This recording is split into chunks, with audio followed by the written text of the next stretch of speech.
श्रोते हो नमस्कार. आपले स्वागत आहे एस पी टेक्नॉलॉजी या आपल्या यूट्यूब चॅनलवर. आपण वाचन करीत आहोत विद्रोही तुकाराम भाग 3. येथे कुळ येथे असे अप्रमाण.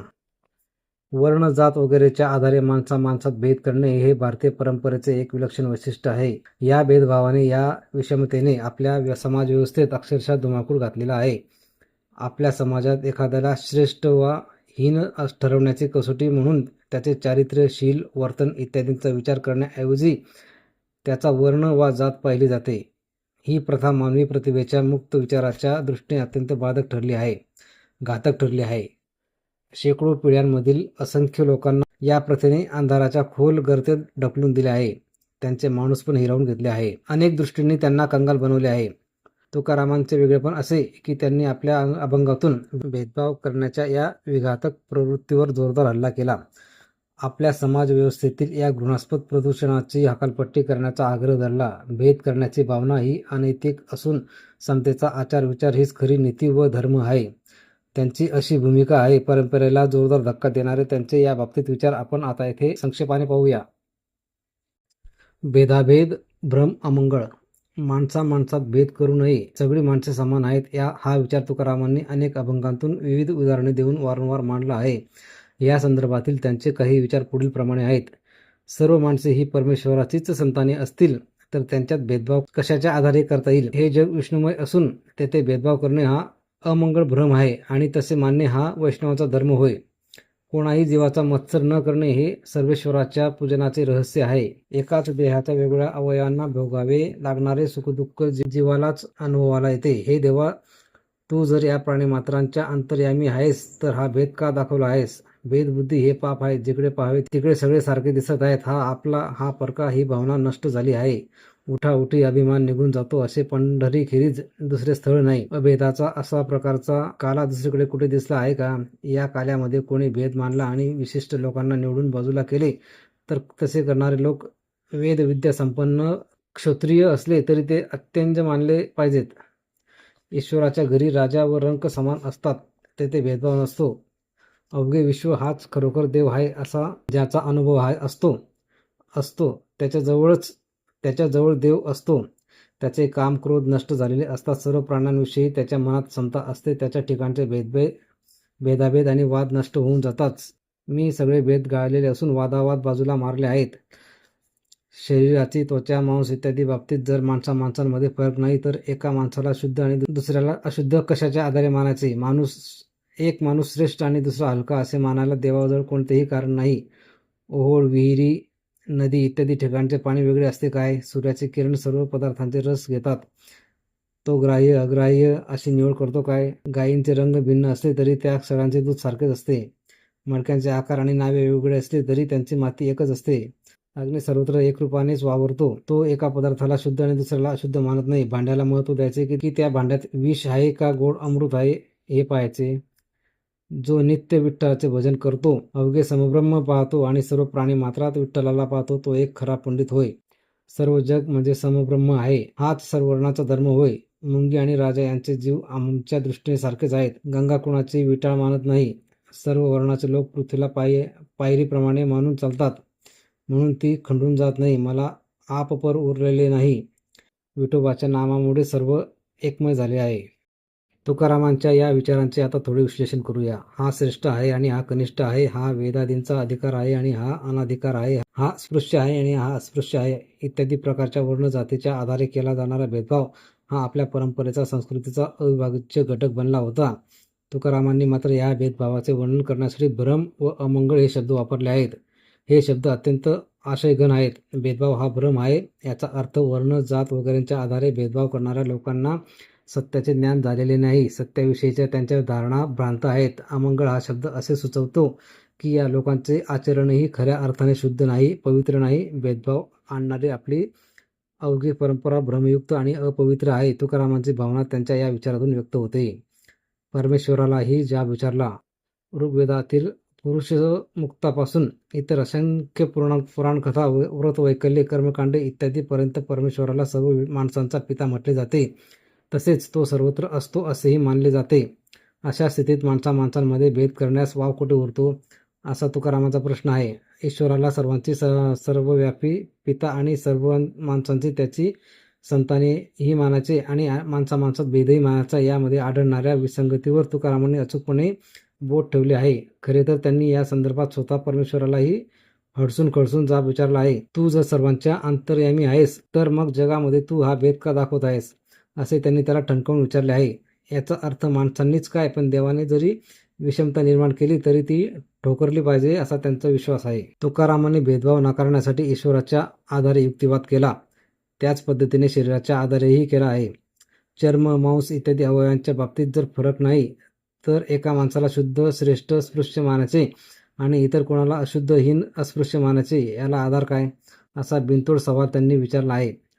प्राण्यांच्या घोडा, बैल, कावळा, माणूस इत्यादी अनेक जाती आहेत, पण सर्व माणसे मिळून एकच जात होते. त्या माणसांच्या पुन्हा शुद्ध व अशुद्ध अशा वेगवेगळ्या जाती मानाव्यात असा फरक त्यांच्या शरीररचनेत नाही, हे त्यांनी निदर्शनाला आणून दिले आहे. जलाशय, सूर्य, गायी, माती, अग्नी, गंगा, पृथ्वी इत्यादी अनेक पदार्थांची उदाहरणे देऊन त्यांनी लोकांच्या मनावर समतेचे संस्कार करण्याचा प्रयत्न केला आहे. भांड्यापेक्षा भांड्यात असलेल्या पदार्थाला महत्त्व असते, त्याप्रमाणे माणसाच्या बाबतीतही जात वगैरे सारख्या बाह्य उपाधींना महत्त्व नसून खरे महत्त्व माणसाच्या गुणांना असते, हे त्यांनी सूचित केले आहे.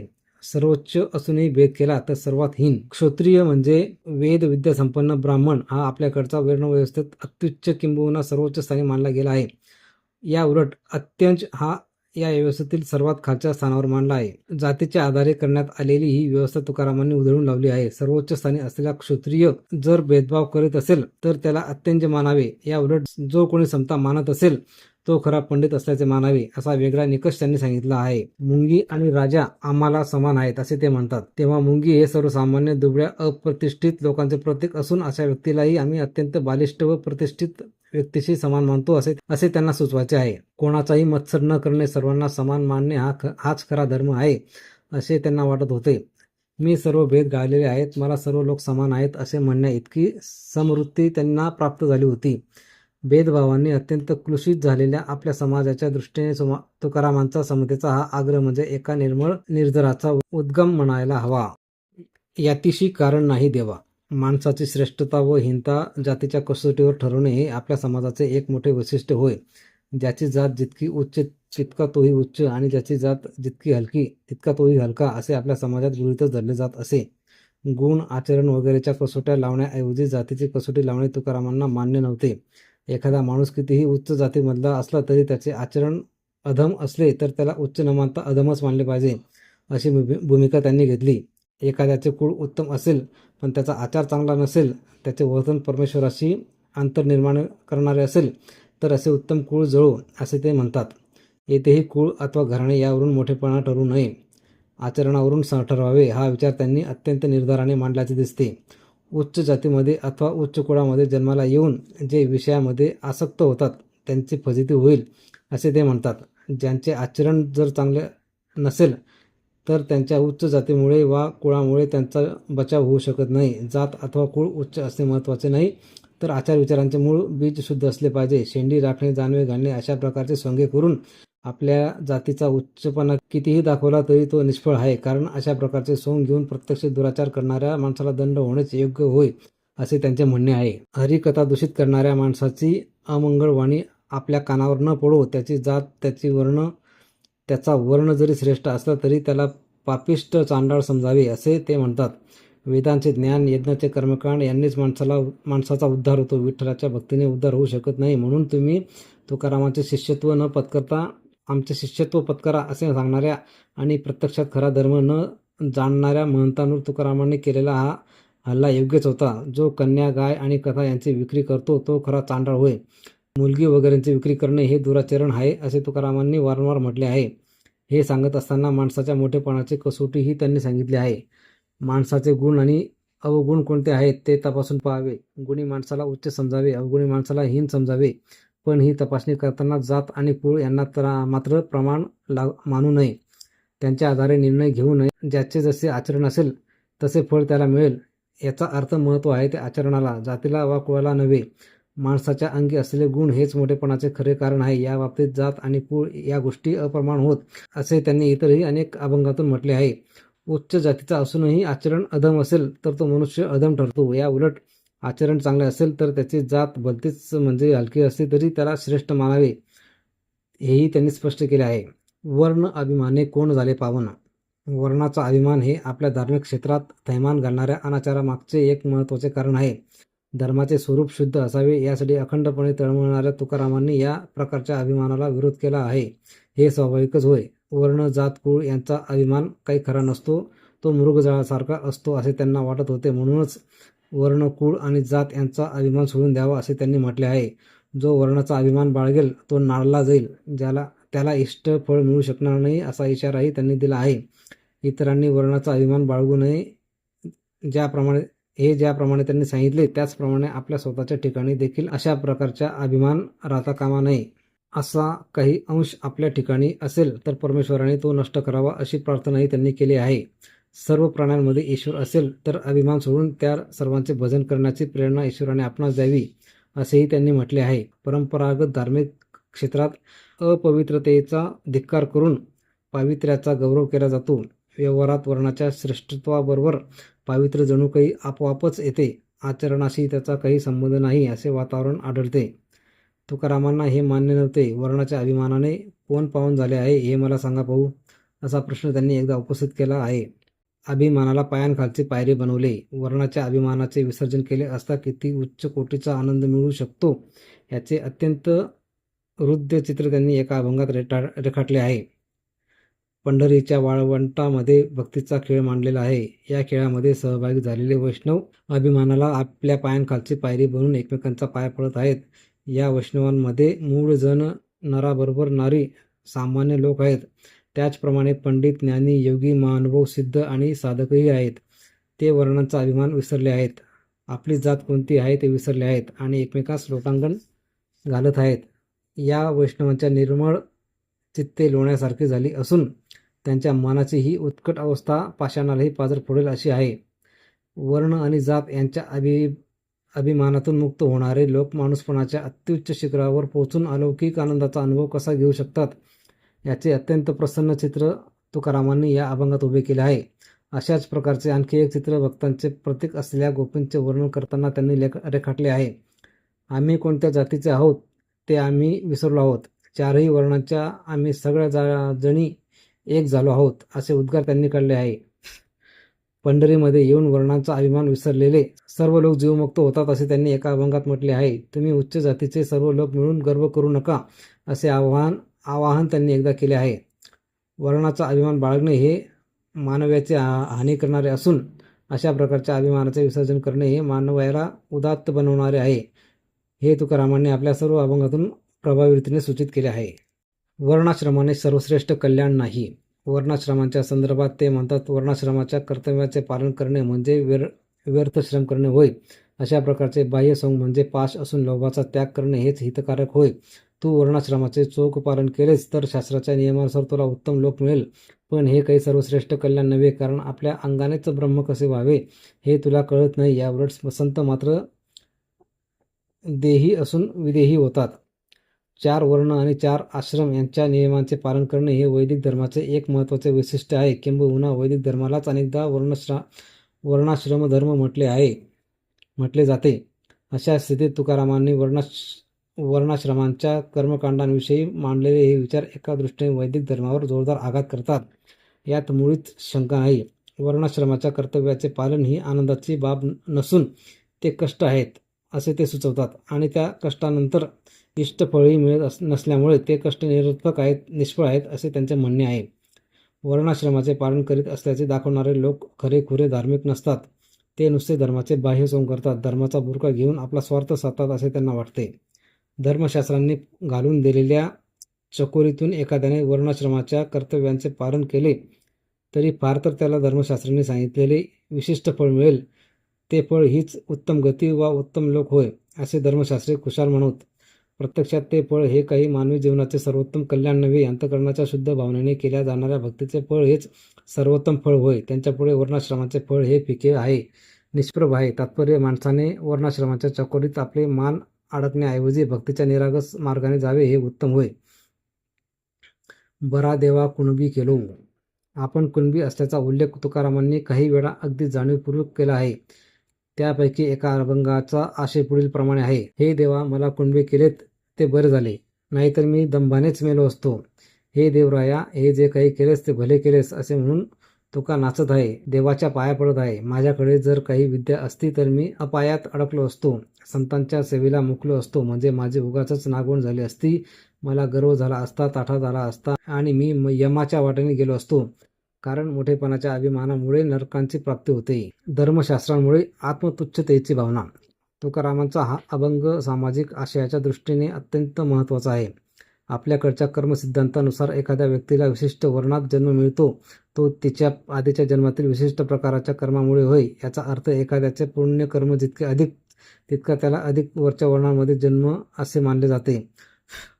अर्थात हे पुण्यकर्म म्हणजे नैतिक धर्माचरण नसून धर्मशास्त्रांनी सांगितलेले विशिष्ट कर्म होय. हेही आवर्जून ध्यानात घेतले पाहिजे. 84 लक्ष जीवन योनीमध्ये नरजन्म श्रेष्ठ आणि त्यातही ब्राह्मण पुरुषाचा जन्म श्रेष्ठ अशी मनोधारणा लोकांमध्ये रुजवण्याचे काम धर्मशास्त्रांनी चांगलेच केले आहे. त्यामुळे आपण अधिकाधिक चांगले कर्म करीत जावे, म्हणजे आपल्याला अखेरीस ब्राह्मणाचा जन्म मिळेल आणि मग आपल्या मोक्षाची वाट सोपी होईल असे लोकांना वाटणे स्वाभाविक होते. तथाकथित हीन जातींमध्ये जन्माला आलेल्या लोकांच्या मनात न्यूनगंडांची, आत्मतिरस्काराची वा आत्मतुच्छतेची भावना निर्माण करण्याचे काम धर्मशास्त्राने उत्तम रीतीने केले आहे. ब्राह्मण्य ही अवांछनीय अवस्था. या बाबतीत तुकारामांनी मात्र फार वेगळी भूमिका घेतली आहे. कारण कुणबी म्हणून जन्माला आलो ही गोष्ट कोणत्याही प्रकारे कमीपणाची वा लांछनास्पद नाही, उलट अत्यंत समाधानाची आहे असे त्यांनी ठामपणे सांगितले आहे. व्यवहारात कुणब्यांपेक्षा ब्राह्मणांना श्रेष्ठ मानले आहे. त्यामुळे कुणबी म्हणून जन्माला आल्यानंतर आपल्याला अजून सर्वोच्च पायरी गाठता आली नाही याची खंत वर्णव्यवस्था मानणाऱ्या माणसांच्या मनात निर्माण होऊ शकते. आपण कुणबी म्हणून जन्माला येण्याच्या ऐवजी ब्राह्मण म्हणून जन्माला आलो असतो तर अधिक चांगले झाले असते अशी रुखरुखही त्यांच्या मनाला लागू शकते. या उलट तुकाराम मात्र या प्रकाराकडे अत्यंत वेगळ्या दृष्टिकोनाने पाहत आहेत. ब्राह्मण्य ही माणूसपणाची सर्वोच्च अवस्था तर नाहीच, उलट ती एक अशी अवस्था आहे की जिच्या प्राप्तीची अभिलाषा माणसाने धरू नये आणि ती अवस्था मिळाली तरी समाधान मानावे, आनंद व्यक्त करावा. स्वाभाविकच ब्राह्मण म्हणून जन्माला येण्याच्या ऐवजी कुणबी म्हणून जन्माला आल्यामुळे त्या अवांछनीय अवस्थेत जाण्यापासून आपले रक्षण झाले आहे असे त्यांनी सुचवले आहे. ब्राह्मण ही अशा प्रकारची अवस्था आहे असे म्हणण्याचे कारणही त्यांनी स्पष्ट सांगितले आहे. ब्राह्मण बनणे म्हणजे दंभाने मरणे आणि अत्यंतिक दांभिक बनणे होय. ब्राह्मण म्हणून जन्माला आल्यानंतर थोडी बहुत पुस्तकी विद्या मिळते, पण त्या विद्येमुळेच मनुष्य अपायात अडकतो, संकटात सापडतो. आपण कोणीतरी श्रेष्ठ आहोत याचा ब्राह्मणाच्या मनात गर्व असतो, ताठा असतो, त्याच्या मनात आपल्या थोरपणाचा अभिमान असतो. या गर्वामुळे, घमेंडखोरपणामुळे माणूस संतांच्या सेवेला मुकतो, म्हणजे सद्गुणी लोकांच्या सहवासाला मुकतो. त्यामुळे त्याला खरेखुरे माणूसपण लाभू शकत नाही. ही विनाकारण झालेली माणसाचे नागवण होय असे तुकारामांना वाटते. येथे त्यांनी वापरलेला नागवण हा शब्दही अत्यंत मार्मिक आहे. माणसाला माणूसपणाच्या अत्युच्च शिखरावर घेऊन जाणारे सद्गुण हे माणसाच्या दृष्टीने वस्त्रासारखे असतात. ब्राह्मण्याचा अहंकार, विद्येची घमेंड इत्यादी गोष्टींमुळे जणू काही माणसाचे हे वस्त्रच हिरावले जाते. माणसाला अशा रीतीने नम्र बनवणाऱ्या ब्राह्मण्याची आपल्याला अजिबात अभिलाषा नाही. परमेश्वराने आपल्याला ब्राह्मण करण्याऐवजी कुणबी केले ही फार भली गोष्ट केली. या जाणीवेने ते नाचू लागले आणि नाचता नाचता परमेश्वराने केलेल्या या कृपेसाठी त्याच्याविषयी कृतज्ञता व्यक्त करण्याच्या भावनेने ते त्याच्या पाया पडू लागले. यावरून त्यांच्या मनातील समाधानाची उत्कटता स्पष्ट होते. या सर्व चर्चेत त्यांनी ब्राह्मण हा शब्द प्रत्यक्षरित्या न वापरता त्याचा अर्थ मात्र सूचित केला आहे. खालच्या म्हटल्या गेलेल्या जातीमध्ये जन्माला आलेल्या लोकांना स्वत्वाची, अस्मितेची जाणीव करून देण्याच्या दृष्टीने तुकारामांचा हा अभंग फार महत्त्वाचा आहे. आपण कोणत्याही जातीमध्ये जन्माला आलो असू, कोणत्याही कुटुंबामध्ये जन्माला आलेलो असू, ती जात व ते कुळ इतरांकडून हिणवले गेलेले असो, कमी लेखलेले असो, दरिद्री असो, अप्रतिष्ठित असो, यापैकी कोणत्याही कारणाने आपण स्वतःला हीन लेखता कामा नये. आपल्या मनातील न्यूनत्वाची भावना बाळगता कामा नये. उलट श्रेष्ठत्वाचा गंड निर्माण करणाऱ्या आणि माणूसपणाला वंचित करणाऱ्या तथाकथित उच्च जातीमध्ये जन्माला न आल्यामुळे निरागस, निरामय, निर्मळ मनुष्य म्हणून जगण्याची संधी आपल्याला उपलब्ध झाली ही समाधानाची, आनंदाची बाब आहे. अशा भावात्मक दृष्टीने त्या घटनेकडे पाहावे असा संदेश तुकारामांनी या अभंगातून दिला आहे. आपल्या न्याय अन्यायाच्या भावना, आपल्या धर्म व नीती याविषयीच्या धारणा, आपण उच्च जातीत जन्मलो आलो नाही याविषयीच्या वैफल्यातून निर्माण झालेल्या असता कामा नयेत. त्या नकारात्मक अथवा प्रतिक्रियेच्या स्वरूपातील असता कामा नयेत हेही त्यांनी यातून सूचित केले आहे. गाढवभर पोत्यांचे पाणी उलटतोस. ब्राह्मण पंडित आणि कुणबी तुकाराम यांची तुलना करणारा त्यांचा आणखी एक अत्यंत प्रभावी अभंग आहे. त्याचा अर्थ असा: तू पंडित झाला आहेस, पुराणे सांगतोस, पण मी कोण हे तुला कळत नाही. गाढवभर पोत्या घेऊन तू ज्यांचे पाणी उलटतोस, पण गुरुच्या मदतीने कळणारी खूण मात्र तुला कळत नाही. कुणब्याच्या तुका मात्र शास्त्रमत जाणत नाही. एका पंढरीनाथावर विसंबून राहतो. पुस्तकी पांडित्याने खऱ्या आत्मज्ञानाची ओळख होत नाही. पुराण सांगणाऱ्या रूपाने पोपटपंची केल्यामुळे आत्मज्ञान लाभत नाही. वरवरचे पांडित्य महत्त्वाचे नसून अंतरंगाचा आशय महत्त्वाचा असतो. गाढवभरी पोत्या उलथीशी पाने हा त्यांनी केलेला शब्दप्रयोग लागट जोमणारा असला तरी त्यातून पुस्तकी पांडित्याचा पोकळपणा अचूकपणे व्यक्त होतो. आपल्याकडे खूप पोथ्या पुस्तकांचा साठा करायचा, सर्वसामान्य लोकांपुढे त्याचे प्रदर्शन करायचे आणि आपल्या पांडित्यापुढे त्यांनी दबून जावे असे नाटक करायचे असा बहुतेक पंडितांचा खाक्या असतो. पण या पुस्तकांचे मनापासून वाचन, त्यातील आशयावर सखोल चिंतन आणि त्यानंतर त्यामधील विचारांची ग्राह्यता निश्चित करून चांगल्या गोष्टींचे आचरण हे मात्र त्या पंडितांकडून घडत नाही. गाढवाच्या पाठीवरील ओझ्याचा जसा त्याला उपयोग नसतो, तसाच या पोथ्यांचा त्या तथाकथित पंडिताला उपयोग नसतो. कारण तो नुसती पाणी उलटतो, पण आशयापर्यंत जात नाही. स्वाभाविकच गुरुच्या, ईश्वराच्या या सदाचारी संतांच्या मार्गदर्शनाने अंतिम सत्याची जी खूण समजू शकते, ती या पोथ्यांची पाणी उलटल्यामुळे त्याला समजू शकत नाही. तृप्तीचा सूर. कुणब्याचा तुका मात्र अशा प्रकारे पोथ्या वाचत नाही. धर्मशास्त्रांचे मत काय आहे हे तो जाणत नाही. तो फक्त पंढरीनाथावर विसंबून असतो. आपण शास्त्रमत जाणत नाही हे त्याचे उद्गार न्यूनगंडातून वा आपले अज्ञान व्यक्त करण्याच्या भावनेतून आलेले नाहीत. शास्त्रांची मते जाणून मिळू शकणार नाही असे उच्च कोटीचे सत्य मला गवसले आहे असे सांगण्याचा त्यांचा हेतू आहे. त्याबरोबरच शास्त्रग्रंथांतून व्यक्त होणारी मते सत्याचे यथार्थ दर्शन घडवत नाहीत हेही त्यांनी स्पष्ट केले आहे. शास्त्रांपेक्षाही अधिक वरच्या दर्जाचे काहीतरी मी प्राप्त केले आहे असा आत्मविश्वास, असा तृप्तीचा सूर त्यांच्या या शब्दातून प्रकट होत आहे. विठ्ठलाची भक्ती करा असे कुणब्याचा तुका तुम्हाला विनवित आहे असे आणखी एका अभंगात त्यांनी म्हटले आहे. खऱ्या धर्माविषयी त्यांनी काही सांगण्याचा अधिकार पोकळ पंडिताला नसून प्रामाणिक कुणब्यासारख्या सामान्य लोकांना आहे हे त्यांनी त्यातून सूचित केले आहे. तथापि इतरांना तुच्छ लेखण्यासाठी आपल्या कुणबीपणाचा गैरवाजवी अभिमान त्यांनी बाळगलेला नाही हे मात्र आवर्जून ध्यानात घेतले पाहिजे. शूद्रवंशी जन्मलो. आपण यतिहीन म्हणजे जातीने हीन आहोत असे उद्गार तुकारामांनी पुन्हा पुन्हा काढले आहेत. अशा काही उद्गारांचा आशय असा: मी शूद्रवंशात जन्मलो म्हणून दांभिक होण्यापासून वाचलो. मला वेदांचे काही अक्षर घोकण्याचा अधिकार नाही. मी सर्व प्रकारे दीन आणि यतिहीन आहे.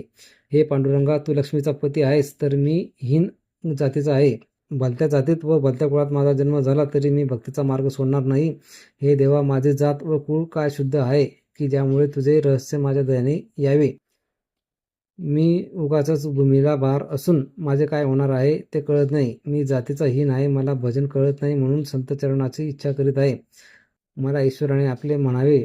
माझी वाणी अथवा जात शुद्ध नाही, पण तुम्ही मला पायांजवळ स्थान द्या. माझी जात हीन आहे. मी सर्व लज्जा सोडून तुला शरण आलो आहे. माझे स्थान शेवटचे असून वृत्ती नीच आहे. तुमच्या आधारे मी विश्रांती प्राप्त करीन. माझी जात हीन आहे. त्यातच संतांनी स्तुती केल्यामुळे गर्व येऊ पाहत आहे. आपण जाणते आहोत असे चित्ताला वाटत आहे, तेव्हा माझे रक्षण कर. माझी बुद्धी हीन आणि जात अधम आहे. अहंकार माझ्या चित्तात वसू पाहत आहे. मला बिघडायला क्षण लागणार नाही, तेव्हा मला वाचव. मी यतिहीन असूनही त्याने माझा अंगीकार केला. माझी जात काय शुद्ध होती, परंतु हरीच्या नामामुळे माझी ख्याती थोर झाली. आम्ही तुझ्या नावाने धन्य झालो आहोत. मग आमचा जन्म खुशाल भलत्या जातीत भलता झालेला असो. मला शुद्ध जात, कुळ वा वर्ण यांची इच्छा नाही. भलत्या जातीतही तू मला दास कर. आता मी काही जात आणि कुळ यांनी हीन झालेला दुबळा आणि दैन्यवाणा अजिबात नाही. रुक्माई ही आई आणि पांडुरंग हा पिता असल्यामुळे मी दोन्ही बाजूने शुद्ध आहे. मी बापुडा, दुर्बल वा ठिंगणा नाही. मी दुसऱ्या कोणाचा मिंधा नाही. आम्ही आता अभागी वा अनाथ नाही. आम्हाला समर्थ असा कैवारी मिळालेला आहे. आता मी मनामध्ये निश्चिंत आहे. मला सुखाच्या राशी लाभल्या आहेत. ज्या अनन्य भावनेने देवाला शरण जातात त्याची उत्तम जाती होत. त्याच्याजवळ हा अधम असा काही दुजाभाव नसतो. अशा लोकांच्या अंगी ब्रह्मप्राप्तीचे ठसे उमटतात. ज्या नरांना गोविंदाची संगत लाभते त्यांची जात धन्य होय. ज्याला हरिनामाची आवड असते तोच एक अत्यंत शुद्ध होय. ज्यांच्या मनात विठ्ठल असतो ते शुद्ध होय. मग हलक्या जातीचा कासनात निमूट शरणागती नव्हे जहरी उपरोध. आपण कुणबी असल्याचा उल्लेख तुकारामांनी काही वेळा केल्याचे आपण पाहिले आहे. आपण यतिहीन म्हणजे हलक्या जातीमधील आहोत असे तर त्यांनी वारंवार म्हटले आहे. हेही त्यांच्या वरील उद्गारांवरून सहजपणे ध्यानात येते. तुकारामांचे अशा प्रकारचे उद्गार आपल्या सोयीचे आहेत अशी वैदिक परंपरेतील लेखकांची धारणा झाल्याचे दिसते.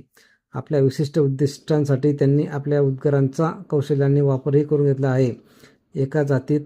एका जातीला उच्च आणि दुसऱ्या जातीला हीन मानण्याचे वैदिक परंपरेमधील व्यवस्था तुकारामांनी निमूटपणे स्वीकारली होती. त्यांची या व्यवस्थेविरुद्ध काही तक्रार नव्हती असा त्यांच्या या उद्गारांचा अर्थ या लेखकांनी लावला आहे. जणू काही तुकारामांनी स्वतः हीन असल्याचे कबूल केले होते, विना तक्रार स्वीकारले होते, समाधानाने मान्य केले होते. त्यांच्या मनात या व्यवस्थेविरुद्ध काहीही असंतोष नव्हता असे दाखवण्याचा प्रयत्न या लेखकांनी केला आहे. तुकारामांच्या वरील उद्गारांचा अर्थ अशा प्रकारचा होत नाही हे आपण आवर्जून ध्यानात घेतले पाहिजे.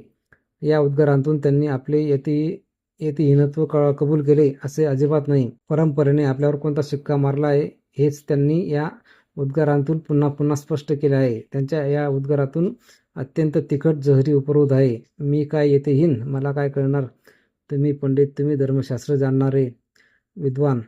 त्यांच्या या उद्गारातील या प्रकारचा व्यंग्यार्थ हा अत्यंत दाहक आहे. त्यांच्या या विधानांमधून विलक्षण डंक आहे. ही परंपरागत व्यवस्थेपुढे पत्करलेली निमूट शरणागती नाही, हा त्या व्यवस्थेवर मारलेला जळजळीत आसूड आहे. या बाबतीत तुकाराम अनेकदा असे उसळून उठतात हे पाहण्यासारखे आहे. आता विठ्ठलाची कृपा झाली असल्यामुळे मी जातीने हीनच राहिलेलो नाही असे ते म्हणतात. जे लोक स्वतःला श्रेष्ठ जातीचे समजून आम्हाला हिणवतात त्यांच्यापेक्षाही आम्ही अधिक श्रेष्ठ दर्जाची अवस्था प्राप्त करून घेतली आहे असे ते सुचवतात. याचा अन्वयार्थ आपण नीट ध्यानात घेतला पाहिजे.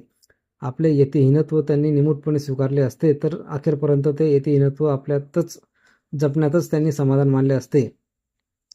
तुम्ही तुमच्या कसोट्या लावून आम्हाला हीन ठरवत असलात तरी आम्ही खऱ्या अर्थाने हीन नाही हे त्यांनी ठणकावून सांगितले आहे. एखाद्याची जात परंपरेने श्रेष्ठ मानली असल्यामुळे तो श्रेष्ठ ठरत नाही. श्रेष्ठत्वाच्या शुद्धत्वाच्या कसोट्या जातीच्या आधारे नव्हे तर अनन्य भक्तीच्या आधारे ठरवायच्या असतात. वेदांच्या आणि कर्मकांडांच्या अधिकारामुळे जातीचे शुद्धत्व ठरत नाही. तात्पर्य वैदिक पंडित वगैरेंनी निर्माण केलेल्या श्रेष्ठत्वाच्या कसोट्या आम्ही कुशाल झुगारून देत आहोत. आम्ही आमच्या स्वतंत्र कसोट्या निर्माण करीत आहोत. या कसोट्या लावल्या तर आम्ही येथेही ठरत नाही. हेच सर्व या भूमिकेतून तुकारामांनी निसंदिग्धपणे स्पष्ट केले आहे. जोहार मायबाप जोहार. तुकारामांच्या दृष्टीने परंपरागत जात महत्त्वाची नव्हती. आचार विचार भावना यांना खरे महत्त्व होते. त्यामुळे त्यांनी स्वतःला केवळ कुणबीच नव्हे तर महार देखील म्हणून घेतले आहे आणि असे करताना कसलाही कमीपणा मानलेला नाही. त्यांनी जोहाराचे अभंग म्हणून 2 अभंग लिहिले आहेत. महार जातीत जन्माला आलेल्या लोकांकडून केल्या जाणाऱ्या नमस्काराला जोहार म्हटले जात असे. तुकारामांनी या अभंगात स्वतःला वेस्कर म्हणजेच महार मानले आहे. मी वेस्कर जोहार करीत आहे असे ते म्हणतात. त्यांनी प्रतिकात्मक दृष्ट्या का होईना स्वतःला महार मानणे आणि आपल्या बोलण्याला जोहार म्हणणे या घटनेला सामाजिक दृष्ट्या बरेच महत्त्व आहे. प्रतीकांचा स्वीकार करतानाही माणसे प्रतिष्ठित लोकांबरोबर स्वतःचा संबंध जोडण्यासाठी धडपडतात हे प्रसिद्धच आहे. याउलट तुकारामांनी अस्पृश्य मानल्या गेलेल्या जातीशी स्वतःशी एकरूपता दाखवणारा अभंग लिहिणे म्हणजे स्वतःच्या प्रतिष्ठितपणाचे विसर्जन करणे होय.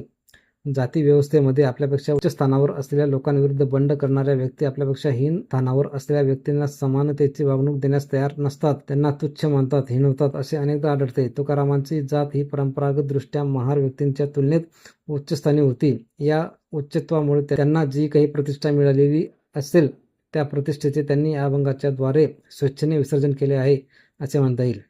अस्पृश्यतेचे पाप देहांत प्रायचित्तेनेही फिटत नाही. तुकाराम स्वतःला महार समजण्यात कमीपणा मानत नाहीत हे आपण पाहिले. स्वाभाविकच महार व्यक्तीला अस्पृश्य मानणे हा त्यांच्या दृष्टीने धर्म ठरू शकत नाही. या दृष्टीने त्यांच्या एका अभंगाचा आशय पाहण्यासारखा आहे. ते म्हणतात, महार व्यक्तीला शिवल्यानंतर जो संतापतो तो ब्राह्मणच नव्हे. त्याने केलेल्या रागवण्याचा या पापाला त्याने देहत्याग केला तरी प्रायचित्त नाही. हा ब्राह्मण चांडाळाला स्पर्श करीत नाही, कारण त्याच्या स्वतःच्याच अंतःकरणात विटाळ असतो. मनामध्ये ज्याचा विटाळ असतो त्याचीच जात माणसाला प्राप्त होते. तुकारामांचा हा अभंग, त्यांचे समाजविषयक चिंतन, त्यांचे जीवनाविषयीचे तत्वज्ञान, त्यांनी व्यवहारातील आचरणाबद्दल बाळगलेल्या मनोधारणा इत्यादी अनेक दृष्टींनी महत्त्वाचा आहे. महार व्यक्तीचा स्पर्श झाल्याबद्दल जो रागवतो तो खरा ब्राह्मण नव्हे असे ते म्हणतात. याचा अर्थ अस्पृश्यता न मानणे हे पाप आहे, अशीच त्यांची भूमिका असल्याचे स्पष्ट होते. आपली ही भूमिका मांडताना त्यांनी ब्राह्मण्याचा एक महत्त्वाचा निकष सांगितला आहे. ब्राह्मण्य मानायचेच असेल तर ते कोणाला तरी शूद्र, अस्पृश्य वगैरे ठरवण्यासाठी मानू नये. ब्रह्म जाणतो तो ब्राह्मण या अर्थाने मानावे. पण या बाबतीत तुकारामांनी एक गोष्ट वारंवार सांगितली आहे, आणि ती म्हणजे ब्रह्माचे नाते हे समतेशी असते. म्हणूनच समब्रह्म जो जाणतो तो ब्राह्मण असे म्हणता येणे शक्य आहे. स्वाभाविकच समब्रह्माच्या संकल्पनेत कोणी स्पृश्य कोणी अस्पृश्य या भेदाला, या विषमतेला वावच राहत नाही. तात्पर्य, जो कोणी अस्पृश्यता मानत असेल त्याला समब्रह्माचे ज्ञान झाले असणे शक्य नाही, आणि त्यामुळे त्याला ब्राह्मण मानता येणार नाही. ब्राह्मण्य मानायचेच झाले तर ते जन्म, जात, वर्ण यांच्या आधारे मानू नये. सदाचार, समत्व, इंद्रियजय यांच्या आधारे मानावे. जन्माने ब्राह्मण आहे म्हणून तो शुद्ध वा सोहळा, आणि जन्माने अत्यंत आहे म्हणून तो अशुद्ध आणि विटाळ निर्माण करणारा असे मानू नये. तुकारामांची ही भूमिका त्यांच्या 2 अभंगांतून फार उत्तम रीतीने व्यक्त झाली आहे. ते म्हणतात, ज्याला हरिनामाची आवड आहे तोच फक्त अत्यंत शुद्ध होय. जो हरिनामाचा बीजमंत्र जपतो तोच वर्णांमध्ये द्विज वा ब्राह्मण होय. अवघे विश्व म्हणजे समब्रह्म आहे असे पाहणे हा सर्व धर्मांचा धर्म होय. जो रामकृष्ण ही नामे निष्कटपणे उच्चारतो, जो मनामध्ये विठ्ठलाचे सावळे रूप आठवतो, ज्याच्या अंगी शांती, क्षमा, दया हे अलंकार आहेत, जो प्रसंगी अभंग धैर्य दाखवतो, ज्याच्या अंगाच्या काम, क्रोधादी 6 विकारांच्या उर्मी नष्ट झाल्या आहेत, आणि हे सगळे घडल्यामुळे जो स्वतः ब्रह्मच बनला आहे, तो जातीने अत्यंत असला तरी त्याला तत्वतः निश्चयपूर्वक ब्राह्मण मानावे. ब्राह्मण होण्यासाठी स्वतः ब्रह्मरूप झाले पाहिजे. ब्राह्मण्य मानायचेच झाले तर त्याची कसोटी काय असावी हे तुकारामांनी या 2 अभंगातून अत्यंत स्पष्टपणे मांडले आहे. ब्राह्मण होण्यासाठी स्वतः ब्रह्मरूपच झाले पाहिजे असे त्यांनी म्हटले आहे. मी ब्राह्मण जातीत जन्माला आल्यामुळे शूद्राला शिवणार नाही असे मानणारा आणि त्याचा स्पर्श झालाच तर संतापणारा मनुष्य हा तुकारामांनी लावलेल्या कसोटीनुसार ब्राह्मण ठरत नाही. पण तुकाराम एवढेच म्हणून थांबलेले नाहीत. महार व्यक्तीच्या स्पर्शामुळे रागावणे हे त्यांनी महाभयंकर पाप मानले आहे. खरे तर विशिष्ट मंत्र वगैरे म्हटले की ब्राह्मणाची कोणत्याही पापातून सुटका होते असे अनेक धर्मशास्त्रे सांगतात. पापातून सुटण्यासाठी मोठ्यात मोठे प्रायचित्त म्हणजे देहांत प्रायचित्त होय. देहाचा अंत करणे म्हणजेच पाणी, अग्नी वगैरेमध्ये प्रवेश करून मृत्यू पत्करणे हे देहांत प्रायचित्त होय. महार व्यक्तीचा स्पर्श झाल्यामुळे संताप येणे हे तुकारामांना इतके गंभीर, भयंकर आणि तिरस्करणीय पाप वाटते की देहाचा त्याग करणे हे देखील त्यासाठी पुरेसे प्रायचित्त ठरत नाही. देहांत प्रायचित्ताने देखील या पापातून सुटका होत नाही. स्पर्शाने नव्हे तर संकुचित विचारांनी विटाळ. स्वतःला ब्राह्मण समजणारा तो मनुष्य चांडाळ व्यक्तीचा स्पर्श टाळतो. चांडाळाच्या स्पर्शामुळे होणारा विटाळ टाळल्यामुळे आपले शुद्धत्व टिकून राहते असे त्याला वाटते, पण वस्तुस्थिती अशी आहे की त्याचे अंतःकरणच विटाळलेले आहे. कारण महार वा चांडाळ यांच्या स्पर्शाने विटाळ होत नसून संकुचित विचारांनी विटाळ होतो, ही तुकारामांची भावना आहे. ज्याचे विचार जसे असतात तशी त्याची जात ठरते असे त्यांना वाटते. समब्रह्माचा म्हणजेच पर्यायाने माणसातील समतेचा, सदाचाराचा विचार मनात असेल तर त्याची जात उच्च ठरते. या उलट इतरांना हिणवणारा विषमतेचा विचार मनात असेल तर त्याची जात हलकी ठरते. त्याचे यतिकुळ काय कीजे. सामाजिक व्यवहारातील जाती निरपेक्षता स्पष्ट करताना तुकारामांनी एका अभंगात पुढील विचार मांडला आहे. वाण्याच्या घरी असलेला गूळ मिळवण्याशी आपला संबंध असेल तर त्याची जात गूळ पाण्याची काय गरज आहे. तुळस उकिरड्यावर वाढलेली असेल तर तिच्या ठिकाणाकडे पाहून ती टाकून द्यावी काय. फणसाच्या कवचाशी आपल्याला काय करायचे आहे. त्याच्या आतील बी काढून खावेत म्हणजे झाले. तुकारामांनी या अभंगात सार्वजनिक व्यवहार करण्याच्या संदर्भात एक महत्त्वाचा सिद्धांत सांगितला आहे. हे व्यवहार करताना आपण त्या व्यवहारांवरच लक्ष केंद्रित करावे. ते व्यवहार ज्या व्यक्तींशी करायचे असतील त्या व्यक्तींच्या जातीचा विचार करू नये, हा तो सिद्धांत होय. हा सिद्धांत पटवून देण्यासाठी त्यांनी दिलेली उदाहरणे मार्मिक आहेत. तुम्हाला वाण्याच्या दुकानातून गुळासारखा गोड पदार्थ हवा असेल तर पैसे मोजा आणि गूळ खरेदी करा, पण दुकानदाराची जात कोणती आहे याची चौकशी करू नका. त्याची जात आपल्या जातीपेक्षा उच्च आहे की हीन आहे याचा शोध घेण्याच्या फंदात पडू नका. तात्पर्य, या प्रकारचे सामाजिक व्यवहार जातीनिरपेक्ष पद्धतीने करा असे तुकारामांचे म्हणणे आहे. त्यांनी दिलेल्या तुळशीचे व फणसाचे उदाहरणही लक्षणीय आहे. तुळशीचे तुळसपण, तिचे महात्म्य हे तिच्या गंगे असलेल्या गुणधर्मांवर अवलंबून असते. ते कुठे उगवली आहे यावर ते अवलंबून नसते. ते उकिरड्यावर उगवली असली तरी स्वीकार्य असते, टाकाऊ नसते.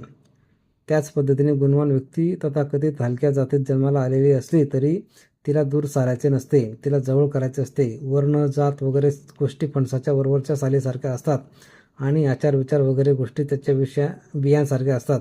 सालीकडे पाहून फणस नाकारणारा मनुष्य मूर्ख ठरेल. त्याला फणसाच्या बियांचा रसाळ व स्वादिष्ट गाभा चाखायला मिळणार नाही.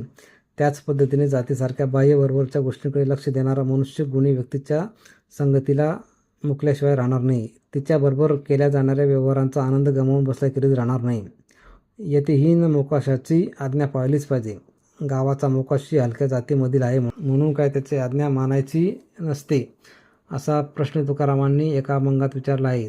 तो हलक्या जातीमधील असला तरी देखील त्याची आज्ञा मानलीच पाहिजे, हे आपले मत त्यांनी या प्रश्नातून निसंदिग्धपणे व्यक्त केले आहे. त्यांच्या या प्रश्नातून त्यांच्या या बाबतीतील भूमिकेचे दोन पैलू अगदी लख्खपणे प्रकट होतात. तथाकथित हलक्या जातींमधील मनुष्य देखील गावाचा मोकाशी वा प्रमुख होऊ शकतो. त्याला या पदावर जाण्याचा अधिकार आहे. त्याची जात या पदावर जाण्याच्या बाबतीत त्याच्या आडवी येऊ शकत नाही. हा त्यांच्या भूमिकेचा एक पैलू झाला. असा मनुष्य मोकाशी झाल्यानंतर तथाकथित उच्च जातीमधील लोकांनी देखील त्याची आज्ञा पाळली पाहिजे. आपण उच्च जातीमधील असताना हलक्या जातीमधील व्यक्तीची आज्ञा कशी पाळायची असा विचार त्यांनी मनात आणता कामा नये. आपला प्रमुख म्हणून त्यांनी त्याचा योग्य तो मान राखलाच पाहिजे. हा त्यांच्या भूमिकेचा दुसरा पैलू होय. शिवाजी महाराजांच्या राज्याभिषेकाच्या वेळी संत तुकाराम हयात असते तर राज्याभिषेकाला वैदिकांचा विरोध होत असताना त्यांच्या या भूमिकेचे फार मोठे नैतिक बळ शिवाजी महाराजांच्या पाठीशी उभे राहिले असते असे मला वाटते.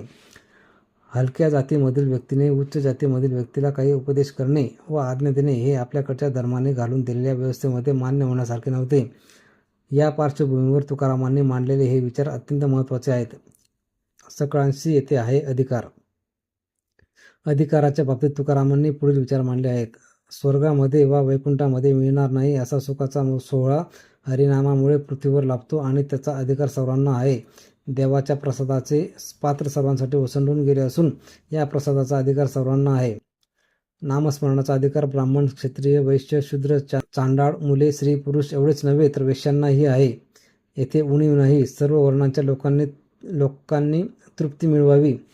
समाजाने ज्यांना वेद वगैरेचे अधिकार दिलेला नाही अशा कितीतरी लोकांना नारायणाने यापूर्वी आपल्या पायांजवळ जागा दिली आहे. पंढरीचे वारकरी मूळ वा पापी असले तरी ते मोक्षाचे अधिकारी होत. परीस ज्याप्रमाणे लोखंडाचे गुणदोष न पाहता त्याचा उद्धार करतो त्याचप्रमाणे ईश्वर सर्वांचा उद्धार करतो. गणिकेच्या जातीचा काही मोठा अधिकार नव्हता पण विठ्ठलाने तिचा उद्धार केला. ढग काही विशिष्ट जागेचा विचार करून वर्षाव करत नाही तसेच विठ्ठलाचे आहे. फळ मात्र ज्याची भावना जशी असेल तसे त्याला मिळते. हरिकथा ही दीन आणि दुबळ्या लोकांच्या दृष्टीने सुखाची रास आहे. भवसागर तरुण जाण्याची नौका आहे. उच्च आणि नीच अशा सर्वांना तिचा अधिकार आहे. जो मुखाने हरीचे नाम उच्चारतो तो सर्व सुखांचा अधिकारी आहे. मी आत्म्याच्या बीजाचा अधिकारी झालो असून माझ्या मर्जीप्रमाणे पाहिजे त्या वेळी पाहिजे ते पेरू शकतो. मी झडप घालून पंक्तीला बसलो आहे. आता मला इथून उठवल्यास अन्न देणाऱ्याची फजिती होईल. मला जे हवे असेल ते सगळे मी मागून घेईल. मला नाही म्हणण्याचा हा काळ नव्हे. मी आता योग्य त्या मानाचा अधिकारी झालो असून मी त्या बाबतीत लोकलाज बाळगत नाही. तुकारामांनी घेतलेली ही भूमिका सामाजिक दृष्ट्या अत्यंत महत्त्वाची आहे. वैदिक परंपरेने शूद्रांची अनेक बाजूंनी कोंडी केली होती. नाना तऱ्हाने त्यांना हिणवले होते. ज्यांच्यामुळे प्रतिष्ठेचे व सुखाचे जीवन जगता येईल अशा सर्व गोष्टींची दारे त्यांच्यासाठी बंद केली होती. अशा गोष्टींचा अधिकार त्यांना नाही अशा अर्थाचे अत्यंत निर्दय नियम करण्यात आले होते.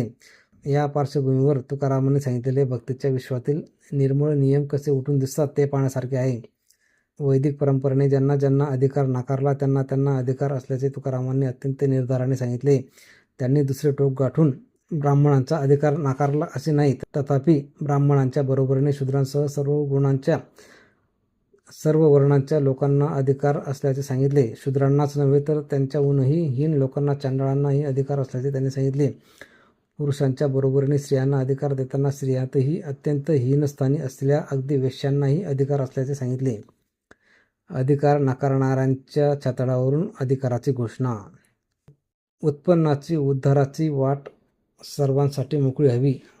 उच्च अवस्थेकडे झेपावण्याची स्वप्ने कोणालाही पाहता यावीत. जातीचा वा वर्णाच्या कारणाने कोणाच्या मनुष्यपणाला डाग लागू नये अशा एका मुक्त समताधिष्ठित समाजाचे स्वप्न तुकारामांनी पाहिले आहे. ज्यांनी त्यांना वेद वगैरेंचा अधिकार नसल्याचे सांगून हिणवले त्यांच्याच जणू काही छाताडावर उभे राहून मी आत्म्याच्या बीजाचा अधिकारी आहे अशी घोषणा त्यांनी केली.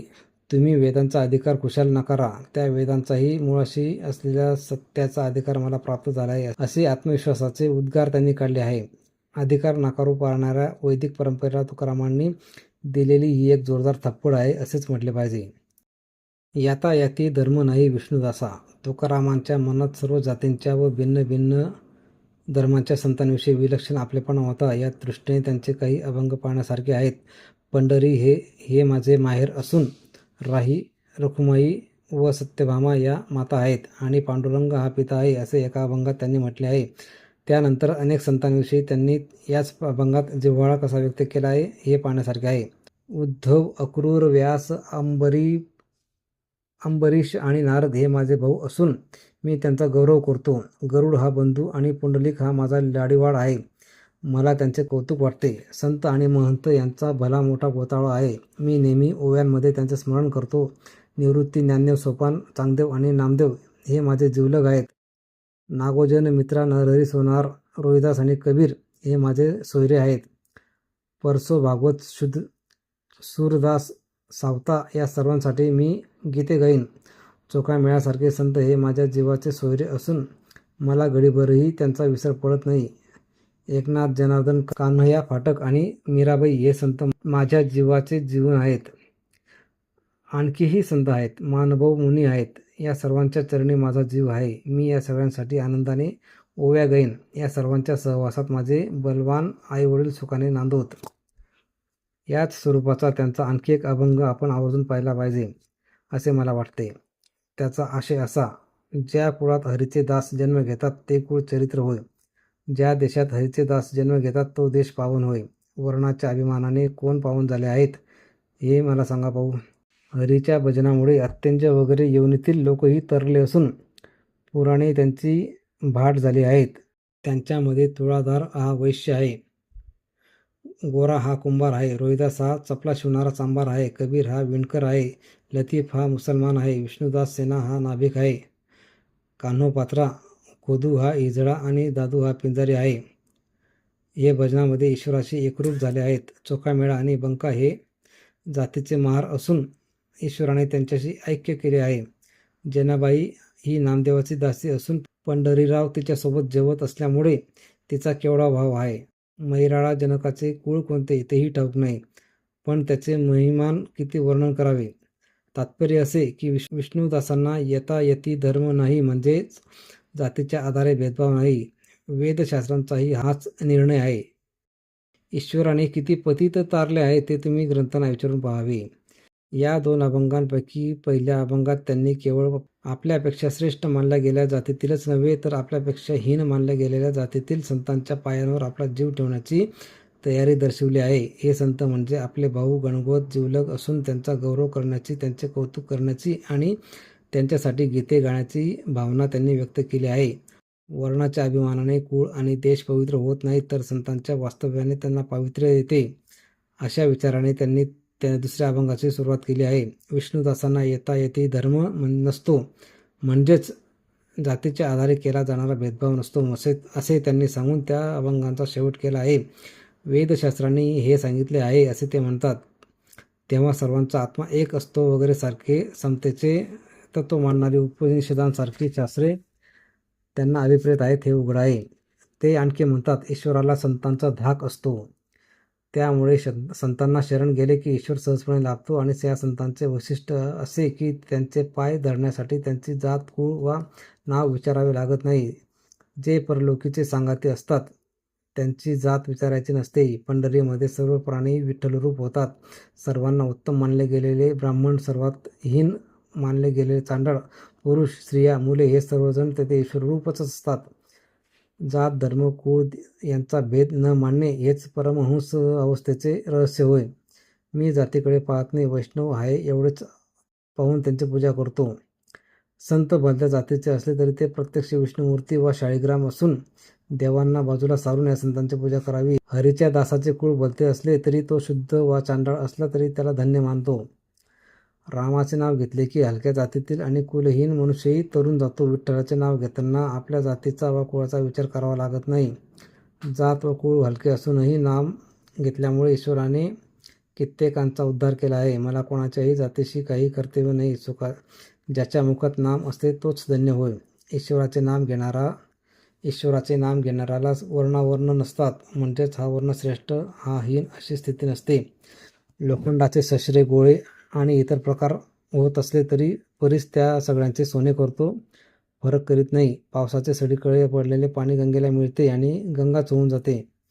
तसेच नामामध्ये वर्णावर्ण नसतात. महापुरातून पहिले तीराला जाताना नावेमध्ये बसलेले ब्राह्मण तरतात आणि बाकीचे बुडतात. असे होते काय? नाना प्रकारचे लाकूड अग्नीत पडले की एकरूप होऊन जाते. तो अग्नी सामान्य वृक्ष वा चंदन असा फरक करत नाही. तसेच नामामध्ये वर्णावर्ण नसतो. नामरूपी अमृत हे ईश्वर प्राप्तीचे सोपे साधन होय. तुकारामांचे हे विचार इतके स्पष्ट आहेत की खरे तर त्यांच्यावर काही भाष्य करण्याची आवश्यकताच नाही. सर्व जातींमधील संतांविषयी त्यांच्या मनात समान पूज्यभाव आहे. नावेतून जाताना ब्राह्मण तेवढे तरतात आणि बाकीचे बुडतात काय? हा त्यांनी विचारलेला प्रश्न अत्यंत मार्मिक असून विषम समाज रचनेच्या मुळावर घाव घालणारा आहे. मला कोणाच्या जातीची कर्तव्य नाही. संत भलत्या जातीमधील असला तरी त्याच्या पूजेसाठी देवालाही बाजूला सारावे. वर्णावर्ण असा भेद करू नये. संतांची जात विचारायची नसते इत्यादी विधानांतून तुकारामांनी मांडलेला विचार जात वर्ण कुळ इत्यादी उपाधींच्या पलीकडे जाऊन माणसाच्या आचरणाला संतत्वाला महत्त्व द्यावे असे स्पष्टपणे सांगणारा आहे. ऊच नीच काही नेणे भगवंत. तुकाराम स्वतः संतांच्या जातकुळाचा विचार न करता त्यांच्याविषयी जिव्हाळा बाळगत. तसाच ईश्वरही भक्तांच्या जातकुळाचा विचार न करता त्यांचा उद्धार करतो अशी त्यांची श्रद्धा होती. ईश्वराच्या स्वरूपातच कुळ जात वा वर्ण यांना थारा नसतो असे त्यांना वाटत असते. ईश्वर जातीच्या क्रियाकर्मांमधून भ्रष्ट झाला आहे असे त्यांनी याच अर्थाने म्हटले आहे. ईश्वर जातीचा विचार करीत नाही याविषयी त्यांनी मांडलेले काही विचार पुढील प्रमाणे आहेत. परमेश्वरासारख्या समर्थाच्या मनात वर्णावर्ण भेद नसतो. तो भक्ताकडची विषीदोरी पाहत नाही अथवा कोणाची जात वा कुळ विचारत नाही. तो कुळ शुद्ध आहे की हीन आहे हे पाहत नाही. ज्याचे आचरण निर्मळ असेल त्याच्या ठिकाणी वास्तव्य करतो. तो जात व कुळ विचारत नाही की भक्तांच्या उद्धारासाठी वेळ लावत नाही. कसल्या लोकांचा त्याने सहजपणे उद्धार केला आहे. ईश्वराने संतांची जात न विचारता त्यांना आपल्या पायांजवळ जागा दिली. हरी भक्तांच्या वर्णधर्माचा विचार करीत नाही. जे समोर येतात त्यांना तो आलिंगितो, आपलेसे करतो. पंढरीमध्ये 18 पगड जाती या सगळ्याच्या सगळ्या वैष्णव असतात. तेथे दुजाभाव नसतो. चंद्रभागेमध्ये तथाकथित हलक्या जातीमधील लोकही स्नान करतात. ईश्वराने अपराध जात वा कुळ न पाहता अजामेळ, गाणिका, भिल्ल यांचा उद्धार केला. भगवंत उच्च नीच असा भेद जाणत नाही. तो भक्ताची भावना पाहूनच थांबतो. दासी, पुत्र, विदुर, सजन, कसाई अशा सारखांचाही त्याने उद्धार केला. कृष्णाने श्रेष्ठ व कनिष्ठ अशा जातींना समानच केले. त्यातील विशिष्ट अशा कोणाची निवड केली नाही. अगदी भलत्या जातीचे का स्त्रीपुरुष असेनात, नारायण त्यांच्या भावनेवर प्रेम करतो. ज्यांनी वेद ऐकायचा नसतो अशा यतिहीन लोकांना त्याने वैकुंठीचे पद दिले. ईश्वराचे सानिध्य ही एक मुक्त बाजारपेठ असून तेथे सर्व जातीच्या लोकांनी यावे. तेथे कोणी मोठे कोणी लहान असा काही पंक्तीभेद नाही. आमच्या या दुकानात येण्यासाठी मी सर्व लोकांना समान रीतीने हाक मारले आहे. येथे ज्याला त्याला आपल्या आवडीप्रमाणे माल मिळेल. येथे पंक्तीला भेद केला जात नाही. येथे सर्वांच्या पुढे पोते मोकळे आहेत. त्यासाठी कुणाला विचारावे लागत नाही. हा व्यवहार एकूण सरळ आहे. ईश्वरावरचा डाग पुसला. चातुर्वर्ण्याची निर्मिती ईश्वराने केली आहे असे वैदिक परंपरा मानते. स्वाभाविकच वर्ण, जाती वगैरेंच्या आधारावर केला जाणारा भेदभाव हा ईश्वरानेच निर्माण केला आहे असे लोकांच्या मनावर पक्के बिंबवण्यात आले आहे. ब्राह्मण हे स्वतः पृथ्वीवरचे प्रत्यक्ष देव आहेत आणि शूद्रांना मात्र देवाच्या जवळ जाण्याचाही मार्ग उपलब्ध नाही. ते देवाच्या मूर्तीलाही स्पर्श करू शकत नाही. अशा प्रकारची एक पक्षपाती धार्मिक व्यवस्था आपल्या समाजात पक्की रुजली होती. या प्रकारात स्वतःच्याच मुलांना पक्षपाती वागणूक देणारा असे ईश्वराचे चित्र उभे राहते. खरे तर त्यामुळेच ईश्वराची प्रतिमा डागाळते. पण ज्यांना ईश्वराच्या नावावर स्वतःचा ऐहिक स्वार्थ साधायचा असतो ते लोक याची पर्वा करीत नाहीत. तुकारामांनी ईश्वराच्या प्रतिमेवरचा हा डाग पूर्णपणे पुसून काढला आहे आणि समाज व्यवस्थेवरचा विषमतेचा कलंक पुसून तिलाही निकोप निर्मळ बनवले आहे. ईश्वराजवळ कोणीही उच्च नाही, कोणीही हीन नाही. हा विचार त्यांनी इतक्या वेळा आणि इतक्या प्रकाराने सांगितला आहे की त्यांच्या या बाबतीतील भूमिकेविषयी कोणताही संदेह राहत नाही. ब्राह्मणांनी ज्यांना वेदांचा अधिकार नाकारला होता, ते जे समाजात अगदी खालच्या हीन थरावर असल्याचे मानण्यात आले होते, त्यांचाही परमेश्वराने उद्धार केल्याचे तुकारामांनी मोठ्या अभिमानाने, मोठ्या समाधानाने नोंदवले आहे.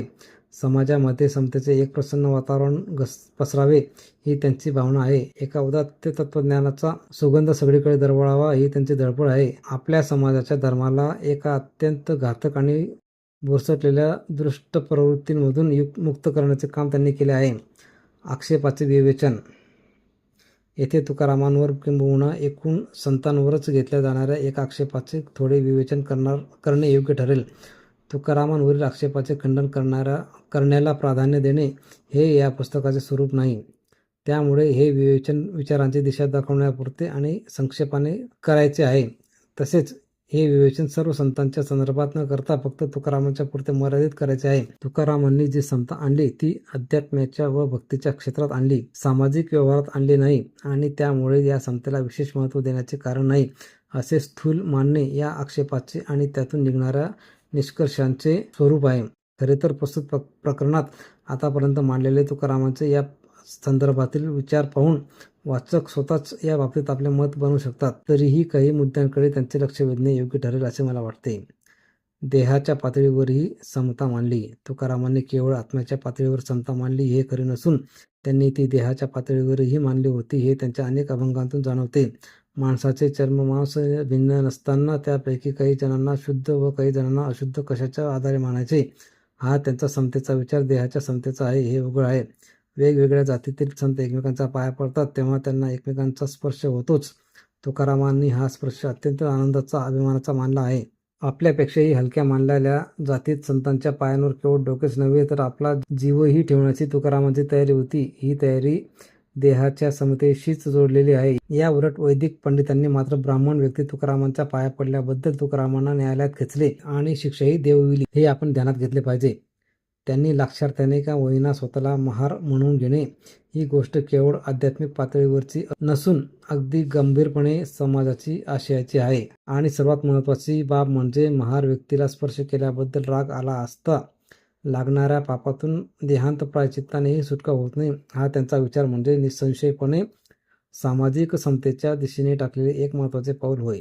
आपले हृदय तुकारामांच्या हृदयाशी जोडलेले. आता तुकारामांचे विचार आपल्या समतेच्या कसोटीवर टिकत नाहीत हे आपल्या अपेक्षे इतके पुरोगामी नाहीत असे वादासाठी आपण मान्य करूया. हे मान्य केल्यानंतर पुढील प्रश्नांचे उत्तर देण्याची जबाबदारी येते. तुकारामांचे हे विचार समतावाद्यांशी अधिक जुळणारे आहेत की विषमतावाद्यांशी? त्यांची भूमिका पुरोगामी व्यक्तींशी सुसंगत आहे की प्रतिगामी व्यक्तींशी? ते याच दिशेने चालत राहिले असते तर पुरोगाम्यांच्या पक्षात पोचले असते की प्रतिगाम्यांच्या गोटात पोचले असते? म्हणजेच त्यांच्या पावलांची दिशा न्यायाकडे जात होती की शोषणाकडे? समाजाने 100 पावले टाकल्यावर आपल्याला आदर्श वाटणारी समता प्रस्थापित होईल असे मानले असता तो प्रवास केवळ 100व्या पावलाने पूर्ण झाला म्हणायचे की त्या 100व्या पावला इतकेच आधीच्या प्रत्येक पावलाला त्या ध्येयपूर्तीचे श्रेय द्यायचे? 100 गाव घातल्यावर एखादा विषवृक्ष तुटून पडत असेल तर तो फक्त 100व्या गावाने तुटला म्हणायचे की आधीच्या प्रत्येक गावाचा त्या कामगिरीतील वाटा मान्य करायचा? मला वाटते या प्रत्येक प्रश्नाचे उत्तर हा एक नाजूक धागा असून तो आपले हृदय तुकारामांच्या हृदयाशी हळूवारपणे जोडून टाकण्याचे काम करतो. हे धागे आपल्याला तुकारामांपासून इतके आणि तुकारामांना आपल्यापासून तुटू देणार नाहीत. त्यांचे विचार कम अस्सल मुळीच नाही. वस्तुतः तुकारामांचे शत्रू आणि समतेचे शत्रू एकच आहेत. वैदिक परंपरेनुसार सगळे क्षत्रिय भेदभाव मानणारे होते आणि तुकारामांनी भेदभाव करणारे क्षत्रिय जे समाजातील अत्यंत मानावेत, सर्वात हीन मानावेत असे ठणकावले. तेव्हा त्यांनी वैदिक पंडितांचे केवढे विखारी वैर ओढून घेतले. त्यांच्या या आणि अशाच प्रकारच्या इतर विद्रोही विचारांबद्दल तुकारामांनी वैदिकांनी त्यांच्या जीवनाच्या चिंध्या करण्याचे प्रयत्न केले तरीही या बहादर मानवाने आपल्या विचारांच्या बाबतीत तडजोड केली नाही. याच विचारांसाठी आणि याच विचारांमुळे त्यांच्या संसारावर निखारे पसरले गेले. कुटुंब देशोधडीला लागले आणि याच विचारामुळे त्यांना प्राणही गमवावे लागले.